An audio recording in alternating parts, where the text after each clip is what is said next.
ವಿನೇಶ್ ಪೋಗಟ್ ಅನರ್ಹತೆ ಕುರಿತು ಮರುಪರಿಶೀಲಿಸುವಂತೆ United World Wrestling Federation of India ಇಂದ ಮೇಲ್ಮನವಿ ಸಲ್ಲಿಸಲಾಗಿದೆ ಎಂದು ಭಾರತೀಯ ಒಲಿಂಪಿಕ್ಸ್ ಅಸೋಸಿಯೇಷನ್ ಅಧ್ಯಕ್ಷೆ ಪಿಟಿ ಉಷಾ ತಿಳಿಸಿದ್ದಾರೆ.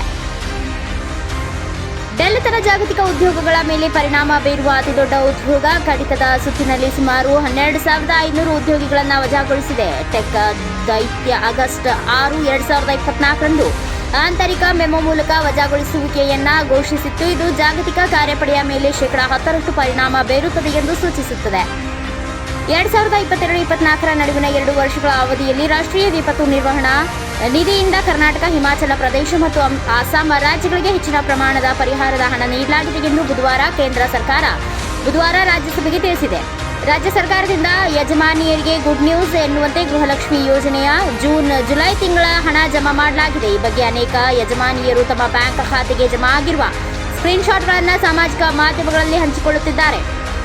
ಒಲಿಂಪಿಕ್ 2024ರಲ್ಲಿ ಕುಸ್ತಿ ವಿಭಾಗದಲ್ಲಿ ಫೈನಲ್ ಪ್ರವೇಶಿಸಿದ್ದ ವಿನೇಶ್ ಪೋಗಟ್ ಅವರು ಇದೀಗ ಅನರ್ಹರಾದ ಸುದ್ದಿ ಹೊರಬಿದ್ದಿದೆ. ಇದೀಗ ಈ ಕುರಿತು ಪ್ರಧಾನಿ ನರೇಂದ್ರ ಮೋದಿ ಅವರು ಸಾಮಾಜಿಕ ಜಾಲತಾಣ ಟ್ವೀಟ್ ಮೂಲಕ ವಿನೇಶ್ ಪೋಗಟ್ ಅವರಿಗೆ ಧೈರ್ಯ ತುಂಬಿದ್ದಾರೆ.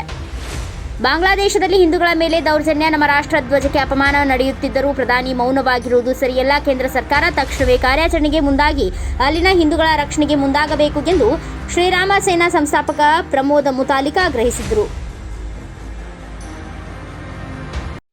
Thanks for watching. Read, discuss and debate with editor Dr. Yan Prashant Rao. Wanted reporters in print, digital and visual media for Bharat Vaibhav Daily Newspaper, BV News 5 Channel and BV Fast Web News from all the talukas of Karnataka, Goa and Maharashtra. If interested, send your resume to 9019229369.